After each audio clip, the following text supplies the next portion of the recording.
شیطان؟ هیچ علمش وزمی نیست. منم درس داده گه. چی درس داده گه؟ درس بسیار داده گه. کدام کتاب درس داده گه؟ نمیدونم. کتابش نیست نمیدونم. او چه خیلی نوع کتاب نمیده مدام که کتاب درس کتابش نام کتابش ندونی. چی باش شما که شیطانی میکنین؟ شما شیطان هستین دروغ میگین. چرا؟ از الله بترسین. میترسم.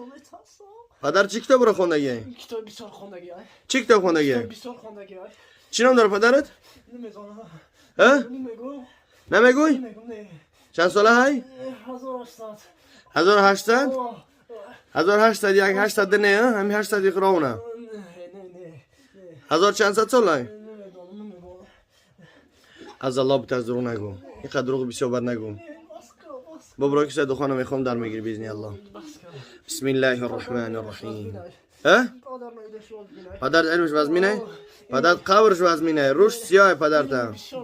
هیچ علم نداره. ببرو از بدن. و یه شیطانه.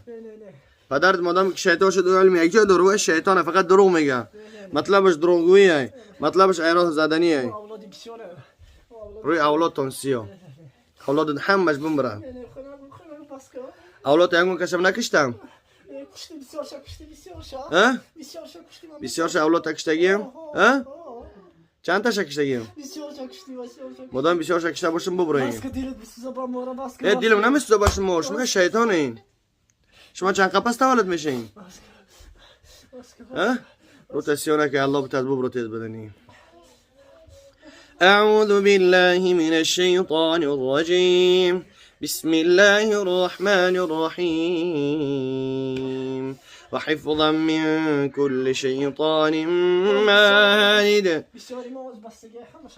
در اینجا بستگین؟ در دوزخ بستگین؟ بسیاری تو در دوزخ بستگین؟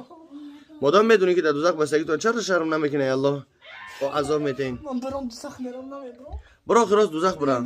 اگر اسلام قبول کنی بیش برا. لا اله الا الله. محمد رسول الله. محمد رسول الله. اسلام قبول کنی. اگر نه از بدنی ببرو. بیش برا. امیت انت منافق روسیای دروغگویی.